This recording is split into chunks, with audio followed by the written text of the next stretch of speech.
Welcome students, कैसे हैं आप सभी लोग। आपका अपने चैनल क्विक स्मार्ट टिप्स में बहुत बहुत स्वागत है। जैसा कि हम सीटेट साइंस की तैयारी कर रहे हैं और इस समय हम लास्ट में अपने प्रैक्टिस सेट देख रहे हैं और ये प्रैक्टिस सेट आपके लिए बहुत बहुत ज़्यादा इंपॉर्टेंट हैं। इनमें से क्वेश्चन ज़रूर आएंगे, मैं 100% बोल रही हूँ। तो प्रैक्टिस सेट को आप बहुत अच्छे से देखें। आज फिर हम 15 बहुत इंपॉर्टेंट क्वेश्चन देखने वाले हैं। तो आइए शुरू करते हैं आज की क्लास और देखते हैं प्रैक्टिस सेट का पहला question. Ultrasound has frequency of vibration. पराश्रव्य ध्वनि के कंपनों की आवृत्ति होती है। देखिए 3 तरह की आवृत्ति यहाँ पर होती है साउंड की। सबसे पहले आती है आपकी इंफ्रासोनिक, जिनकी जो फ्रीक्वेंसी होती है ना, आवृत्ति, वो 20 हर्ट्ज से कम होती है और उसको जो हमारे ह्यूमन ईयर होते हैं ना, वो सुन नहीं सकते। तो याद रखिए वो आपकी इंफ्रासोनिक होती है। तो क्वेश्चन ये भी बन सकता है, अल्ट्रासाउंड की जगह आ जाए कि इंफ्रासोनिक की कितनी फ्रीक्वेंसी होती है, तो वो 20 हर्ट्ज से कम होती है। तब आंसर आपका ऑप्शन नंबर बी होता। लेकिन यहाँ पर अल्ट्रासाउंड बोला है। देखिए उसके बाद दूसरी साउंड आती है जो होती है आपकी 20 हर्ट्ज से लेके 20,000 हर्ट्ज के बीच में, जिसको ह्यूमन बीइंग सुन सकते हैं। वो हमारी ऑडिएबल साउंड होती है, इसको हम सुन सकते हैं। लेकिन जो 20,000 हर्ट्ज से ऊपर वाली साउंड होती है वो बहुत ही हाई होती है, हाई पिच की साउंड होती है, उसको ह्यूमन नहीं सुन सकते। तो यहाँ पर जो अल्ट्रासाउंड होती है ना, वो 20,000 हर्ट्ज से ऊपर वाली ही फ्रीक्वेंसी वाली साउंड होती है। तो यहाँ पर आंसर होगा आपका ऑप्शन नंबर सी। अल्ट्रासाउंड में वो फ्रीक्वेंसी की रेंज आती है जो आपकी किससे ऊपर होती है, 20,000 हर्ट्ज से ऊपर होती है। डॉग, डॉल्फिन, बैट वगैरह ये इनको इस साउंड को सुन सकती हैं, लेकिन ह्यूमन इस साउंड को नहीं सुन सकता। तो ऑप्शन नंबर सी यहाँ पर सही है। Next question, question number second, जो काफ़ी सिंपल है लेकिन बहुत इंपॉर्टेंट है। Loudness of sound is measured in unit of. ध्वनि की प्रबलता का मात्रक क्या है, कि ध्वनि की जो प्रबलता है, लाउडनेस है, वो किस तरह से, किस यूनिट में मेजर करी जाती है। तो यहाँ पर आंसर होगा आपका ऑप्शन नंबर 1, डेसिबल, जिसको हम डीबी भी बोलते हैं। अगर किसी को नहीं पता है तो उसको याद कर लें, इंपॉर्टेंट है। लाउडनेस ऑफ साउंड किस में मेजर होती है, आपकी डेसिबल में। नेक्स्ट क्वेश्चन, क्वेश्चन नंबर 3, ये न्यूमेरिक क्वेश्चन है और इस तरह का क्वेश्चन बनने के बहुत ज़्यादा चांस हैं।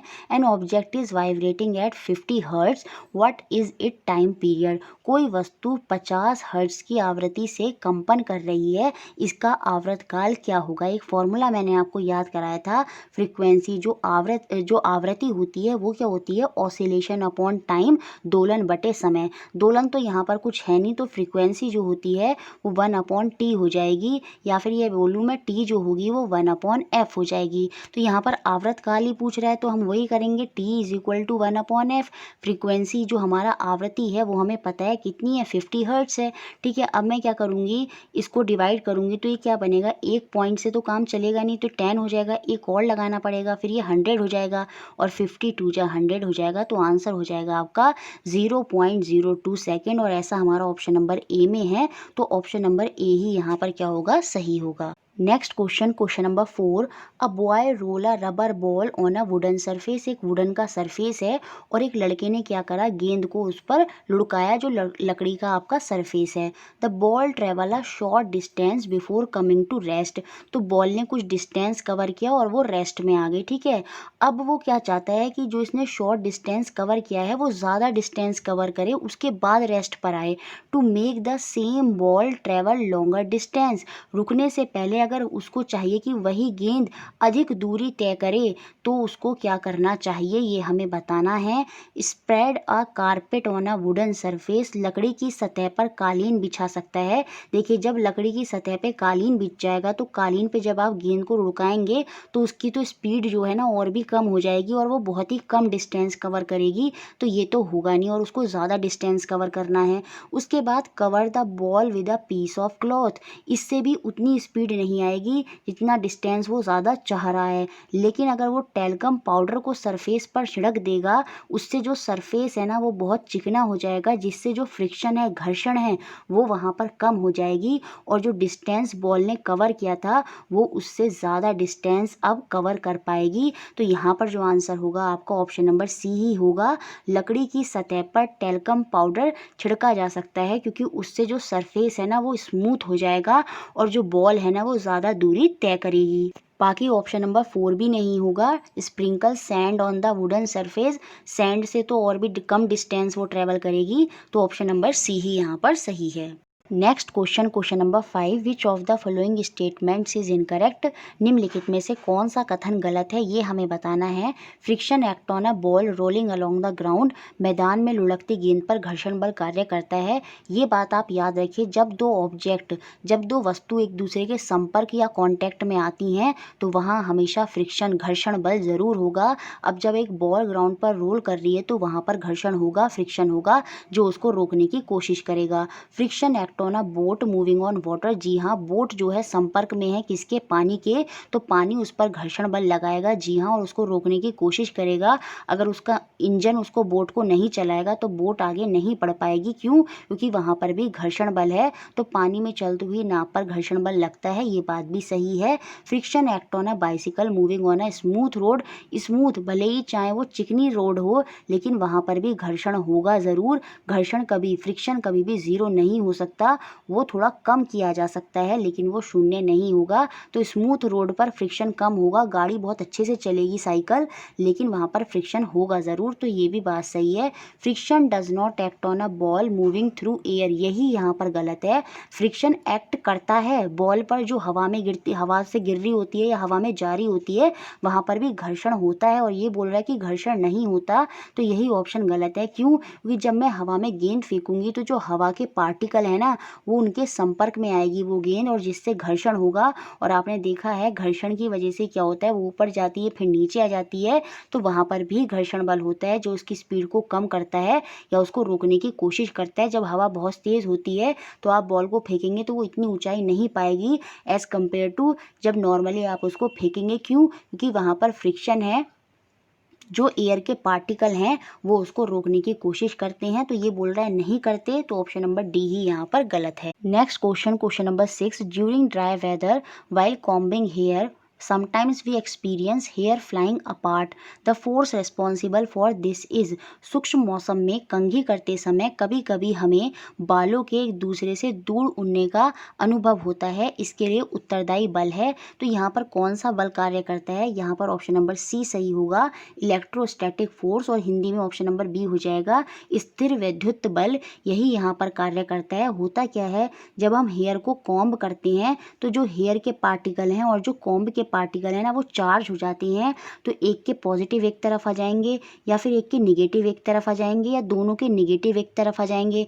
अगर पॉजिटिव निगेटिव एक तरफ आ जाएंगे तो वो अट्रैक्ट करेंगे, लेकिन अगर निगेटिव निगेटिव आएंगे तो वो रिपेल करेंगे। तो यहाँ पर निगेटिव निगेटिव पार्टिकल एक तरफ आ जाते हैं, जिससे क्या होता है, जो कॉम्ब से हेयर होते हैं ना वो दूर भागते हैं। और वो कौन सा बल है, वो कौन सी फोर्स होती है, वो आपकी इलेक्ट्रोस्टैटिक फोर्स होती है, स्थिर विद्युत बल।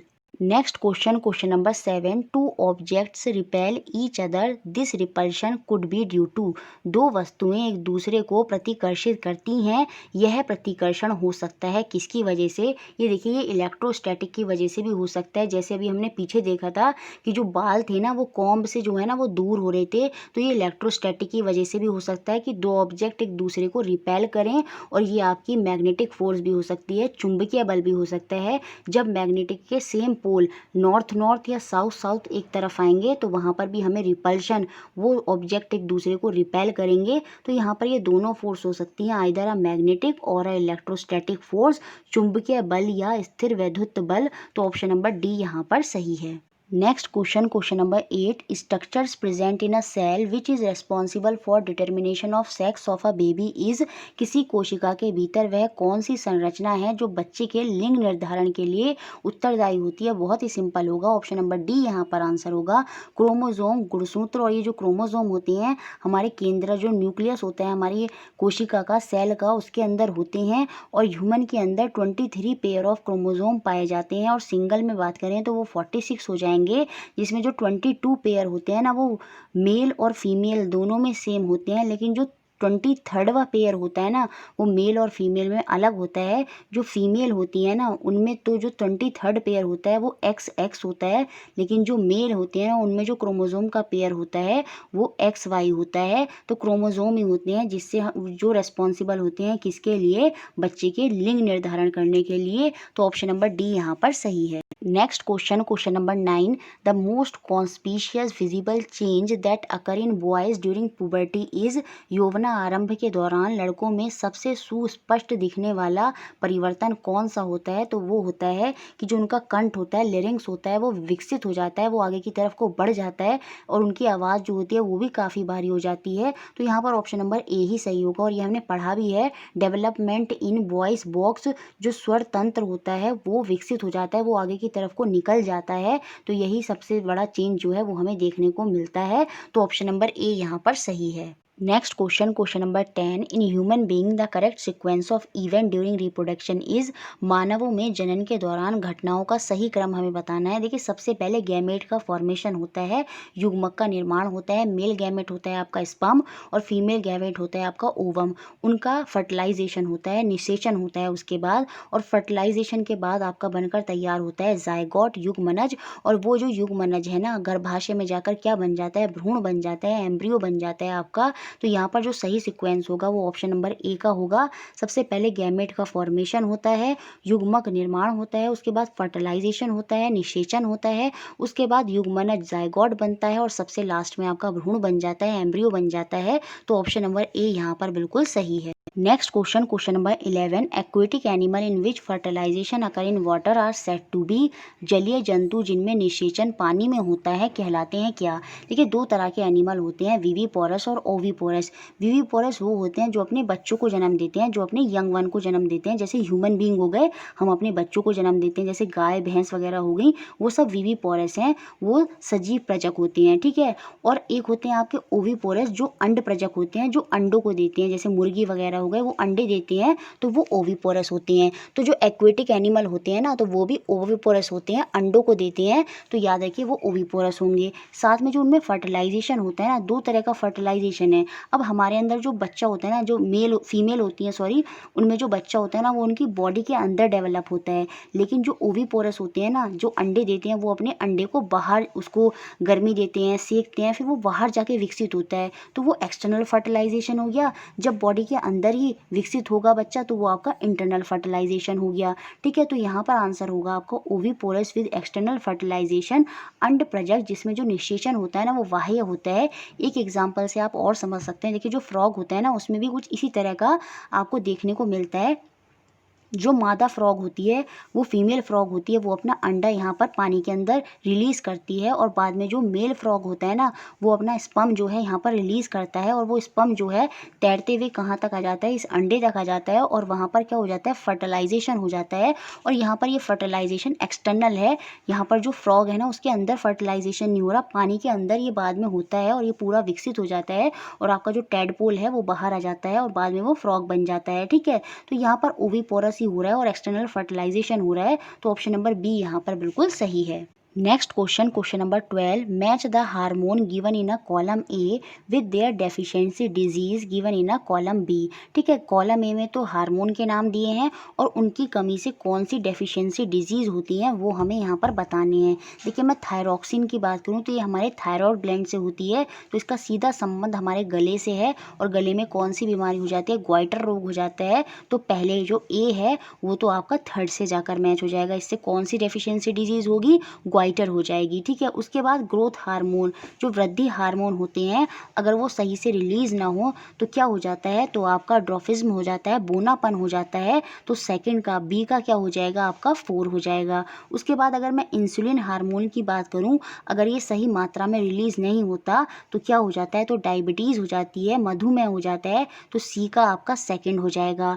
और डी का जो एड्रिनल हार्मोन होता है ना, ये हमारे सॉल्ट को बैलेंस करता है, और इसकी कमी से जो हमारा लवण है ना, उसका असंतुलन हो जाता है, सॉल्ट इम्बैलेंस हो जाता है, और ये स्ट्रेस को कंट्रोल करने में भी मदद करता है। तो डी का आपका फर्स्ट हो जाएगा, और ऐसा हमारा ऑप्शन नंबर 4 में है।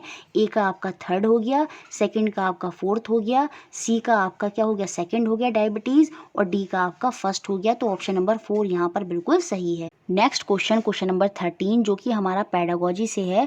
Miss Patel, principal of school XYZ, is keen about integrated approach to teaching of science rather than teaching different discipline separately. The basic of this is. Miss Patel जो प्राचार्य हैं किसी स्कूल की, अलग अलग विषयों के शिक्षण के स्थान पर विज्ञान शिक्षण में एकीकृत उपागम का प्रयोग करती हैं। इसका अर्थ क्या है? देखिए, एकीकृत उपागम, ये जो आपका इंटीग्रेटेड अप्रोच होता है, इससे क्वेश्चन बन सकता है। इसमें इसमें क्या होता है, सभी सब्जेक्ट को एक साथ मर्ज करके पढ़ाया जाता है, एक साथ ही उनको बताया जाता है। जैसे 1st to 5th में होता है, इन्वायरमेंट के अंदर ही साइंस होती है, तो वहाँ पर अलग अलग ना सब्जेक्ट को पढ़ाकर सबको एक साथ लेकर पढ़ाया जाता है, तो वो आपकी इंटीग्रेटेड अप्रोच होती है। अब ये बात आपको याद रखनी है। तो यहाँ पर आंसर हो जाएगा आपका option number 4, all the disciplines are interlinked and a teacher can draw on cross curriculum linkage. सभी विषय आपस में जुड़े हुए हैं और शिक्षक उनकी पाठ्यचर्याओं के माध्यम से संबंध जोड़ सकते हैं। यही यहाँ पर वो करने की कोशिश कर रहा है, तो ऑप्शन नंबर डी यहाँ पर सही है। Next question number 14, 4 applicant for a post of TGT Science were asked to plan a lesson plan on consequences of deforestation. Which of the following lesson plans reflect the scientific approach? TGT विज्ञान के पद के लिए 4 प्रत्याशियों को one काटने के परिणाम पर एक एक पाठ योजना बनाने के लिए कहा गया। निम्नलिखित में से कौन सी पाठ योजना वैज्ञानिक उपागम प्रदर्शित करती है? एक ने क्या करा, एक्सप्लेन करा सारे कि क्या कॉन्सिक्वेंसेज होंगे कि अगर हम पेड़ों को काटेंगे, वन काटने के परिणामों को विस्तार से समझाया। तो ये बिल्कुल अच्छी अप्रोच नहीं होगी साइंस में, तो इसका लेसन प्लान सही नहीं है। Provide a variety of example to explain the concept, ये भी साइंस के पर्सपेक्टिव में इतना अच्छा नहीं होगा। संप्रत्यय को समझाने के लिए अनेक प्रकार के उदाहरण प्रस्तुत करना, यहाँ पर हमें एक्टिविटी करानी चाहिए। साइंस में जब भी बात आती है तो वहाँ पर क्रियाकलाप, एक्टिविटी सबसे ज़्यादा इंपॉर्टेंट होती हैं, खाली एग्जाम्पल से काम नहीं चलेगा। Include activities that children can perform in group, जी हाँ, ऐसे क्रियाकलाप सम्मिलित करती है जिससे जिन्हें बच्चे समूह में कर सकते हैं। यहाँ पर क्या हो रहा है, सभी बच्चे पार्टिसिपेट करेंगे, एक्टिविटी को करेंगे तो उनको अच्छे से समझ में आएगा, और साथ में वो क्या कर रही है, ड्रॉ कंक्लूजन, और उस एक्टिविटी से जो निष्कर्ष निकलना है ना उसको समझा रही है, किसके माध्यम से, पावर पॉइंट प्रेजेंटेशन के माध्यम से। तो यही सबसे अच्छी अप्रोच है साइंटिफिक, बहुत ही एडवांस तरीके से करा रही है टीचर, सारी एक्टिविटीज़ ग्रुप में करा रही है, फिर कंक्लूजन को समझा रही है किस पर, पावर पॉइंट में। तो ऑप्शन नंबर सी ही यहाँ पर साइंटिफिक अप्रोच बताता है, तो ऑप्शन नंबर 3 यहाँ पर सही है। नेक्स्ट और last question number 15, which of the following can be assessed when Gita is using only MCQ as a tool to assess nutrition in human? निम्नलिखित में से किसका आकलन हो सकता है जब गीता मनुष्य में पोषण विषय का केवल बहुविकल्पीय प्रश्नों द्वारा मूल्यांकन कर रही है? आप अगर बच्चों को ऑब्जेक्टिव टाइप क्वेश्चन देंगे तो वहाँ से आप बच्चे के बारे में सिर्फ ये पता लगा सकते हैं कि बच्चे को उस टॉपिक के बारे में पता है या नहीं पता है, क्योंकि वो अगर उसको पता है तो वो 4 ऑप्शन में से सही टिक करेगा, अगर उसको नहीं पता तो वो वहाँ पर गलत टिक करेगा। तो यही चीज़ पता चल सकती है MCQ से। यहाँ पर बताना है हमें वो क्या एसेस करना चाह रही है, क्या पता करना चाह रही है। Analytical ability to classify food item and make a poster, यहाँ पर ये चीज़ बिल्कुल नहीं हो सकती। मेक अ पोस्टर MCQ से ये पता करना चाह रही है कि बच्चे पोस्टर बना सकते हैं या नहीं बना सकते, तो ये ऑप्शन हो गया बाहर। Misconception related to food habit, जी हाँ, भोजन संबंधी आदतों से जो उनकी गलत अवधारणाएं हैं उसके बारे में टीचर को यहाँ पता चल जाएगा। अगर बच्चे सही टिक नहीं करेंगे तो टीचर को पता चल जाएगा कि बच्चों को जो उन्होंने ऑप्शन है वो गलत टिक कर रहे हैं, तो उनको सही से नहीं पता है कि क्या फूड हैबिट होनी चाहिए और वो उस विषय को लेकर उनकी कैसी अवधारणाएं हैं, गलत अवधारणाएं हैं। तो यही यहाँ पर सही होगा, ऑप्शन नंबर 2। बाकी learner ability to apply knowledge and prepare a role play to present in a morning assembly, MCQ से कभी ये चीज़ पता करी जाती है, एक रोल प्ले बच्चे करेंगे मॉर्निंग असेंबली में, तो ये भी बिल्कुल गलत हो गया। Learner ability to comprehend the importance of component of food and write and long essay, MCQ से ये बिल्कुल एसेस नहीं करना चाह रही वो कि बच्चे लॉन्ग एसे लिख सकते हैं, लंबा निबंध लिख सकते हैं, ये सारी चीज़ें MCQ से नहीं होती। मिसकंसेप्शन के बारे में पता चल जाता है, तो ऑप्शन नंबर 2 ही यहाँ पर बिल्कुल सही होगा। और इस तरह से ये हमारे 15 क्वेश्चन थे जो कि बहुत ज़्यादा इंपॉर्टेंट है। वीडियो अच्छी लगी है तो सबको लाइक ज़रूर करना है, लाइक में कमी नहीं आनी चाहिए। शेयर सबसे ज़्यादा करेंगे, सब्सक्राइब भी ज़रूर करें और इसी तरह हमारे साथ जुड़े रहें। Thank you for watching.